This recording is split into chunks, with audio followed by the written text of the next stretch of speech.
Wave legend. Wave legend. Wave legend. And this is the Wavy drop fade, boy. Y'all want to thank y'all for stopping through. I'm LegenDarion the Waves, and I'm gonna show you the drop fade. On this particular client, I like to cut his hair especially because he was the first client to buy a Wave Legend brush. I mean it. I mean the very first one. So when I cut his hair, I take my time. Now, when we first met, he decided that he wanted to get a crown. So as you can see, we've been working on his waves for quite some time, and we're getting some good progress. So for him, he likes a drop fade because his swirl is amazing. So as you can see, I'm putting my guidelines in. I know a lot of people saying it's the same kind of guideline that you put for a ball fade. True, it is. But the difference is how much I flick up. Notice that when I got this fade blade on there, I'm doing real tiny strokes, real very meticulous strokes, just to get the line out and nothing more. Because as I go down the process, I'm going to be flicking up higher, which leaves a more girthier look that gives it a drop fade versus a faded look that makes it look like a ball fade. Drop fades can be tricky.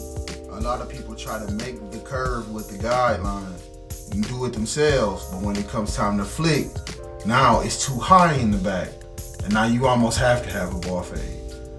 And which is why I recommend learning how to utilize your tools in order to be effective across your guidelines.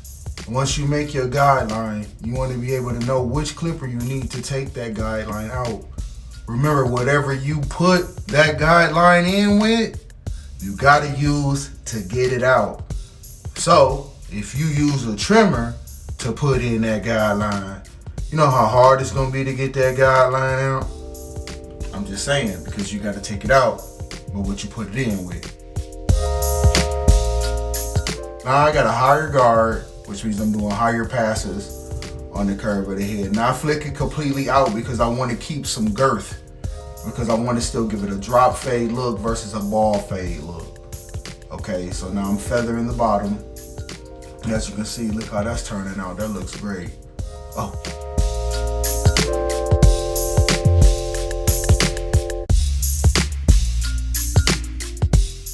Fading it, smoothing it out, making sure everything is good, blending it in, still keeping it a little dark, like I'm doing small meticulous strokes.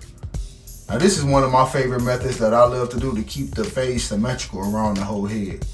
I just find the hook of that head and I just ride it all the way around. And guess what, people?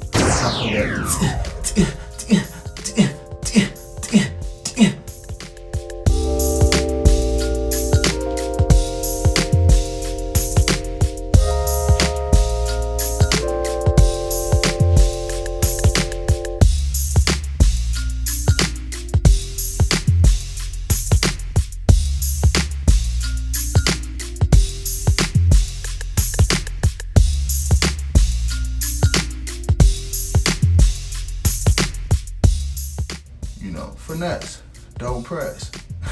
So here come the feather, my man. And I'm about to apply some fibers to my boy because he want to be extra crispy for the weekend. Hey, and this is my pleasure. You see what I'm saying? I love doing this.